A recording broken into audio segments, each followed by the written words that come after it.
નમસ્કાર મિત્રો, હું ગીર સોમનાથ જિલ્લાના કોડીનાર તાલુકાના શ્રી દેવડી કુમાર શાળાના વિદ્યાર્થી વર્મા શુભનીલ છું કે હું રિપોર્ટિંગ કરી રહ્યો છું મારી જ શાળામાં અપાતા મુખ્યમંત્રી પૌષ્ટિક અલ્પાહાર યોજના પર।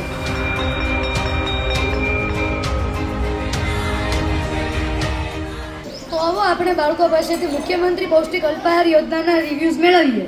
આ દરરોજ સવારે પ્રાર્થના પછી અમારી શાળામાં નિયમિત અલ્પાહાર અને બપોરે મધ્યાહન ભોજન નિયમિત અપાય છે। અહીંયા આપવામાં આવતી સુખડી મને એટલી ભાવે કે હું રોજ નિશાળે પણ આવું અને લેસન પણ કરી લઉં। ઘરે મારા મમ્મીના આગ્રહ છતાં પણ હું ક્યારેય કઠોળ ખાતો નથી, પરંતુ શાળાએ બધા જ શિક્ષકોના આગ્રહથી મિત્રો સાથે નાસ્તાની મોજ અને સ્વાદિષ્ટ નિયમિત કઠોળ ખાતો થઈ ગયો અને પ્રોટીનનો ભરપૂર આહાર લેવાથી ઘરે મારા મમ્મી પણ ખુશ। અરે વાહ, ખૂબ સરસ। સુખડી, ચણા ચાટ, મિક્સ કઠોળ અને મિલેટ્સની વાનગીઓ। અને તમારું આમાંથી ફેવરિટ મેન્યુ કયું છે? બધા જ, કારણ કે પૌષ્ટિક તો ખરું જ પણ સ્વાદિષ્ટ પણ એટલું જ સરસ। તો આજનું મેન્યુ શું છે?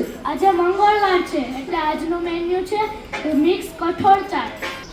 આપણી સ્કૂલમાં જે મધ્યાહન ભોજન યોજના અપાય છે તેની સાથે સાથે ગયા વર્ષથી માનનીય શ્રી ભૂપેન્દ્ર પટેલના પ્રયત્નોથી બાળકોને મુખ્યમંત્રી પૌષ્ટિક અલ્પાહાર યોજના છે તે પણ આપવાનું ચાલુ કરવામાં આવ્યું છે, જેની અંદર પૌષ્ટિક અને પ્રોટીનયુક્ત આહાર છે તે બાળકોને આપવામાં આવે છે અને મારી સ્કૂલની અંદર 100% બાળકો છે તે આ યોજનાનો લાભ લે છે।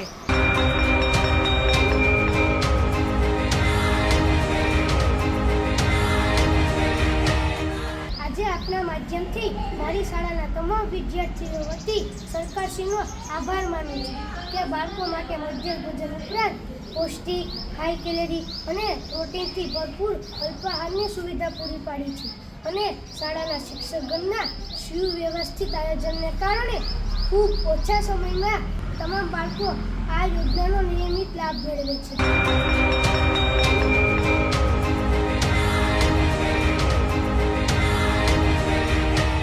ચાલો હવે આપણે જોઈએ સ્કૂલ વાઇસ કેપ્ટનનું શું કહેવાનું છે। નમસ્કાર, હું શ્રી દેવળી કુમાર શાળાનો વાઇસ કેપ્ટન મોરી પાસવા અમારી શાળાના તમામ બાળકો વતી સરકારશ્રીને જાણ કરવા માંગુ છું કે અમારી શાળામાં ભણતા તમામ બાળકોના વાલીઓ સદ્ધર હોતા નથી અને બાળકોને તો ફળો ખૂબ જ ભાવતા હોય છે, પણ દરેક વાલીઓ તે એફોર્ડ કરી શકતા નથી।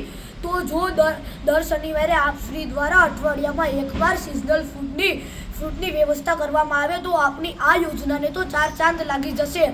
આભાર। मुख्यमंत्री पौष्टिक अल्पाहार योजना।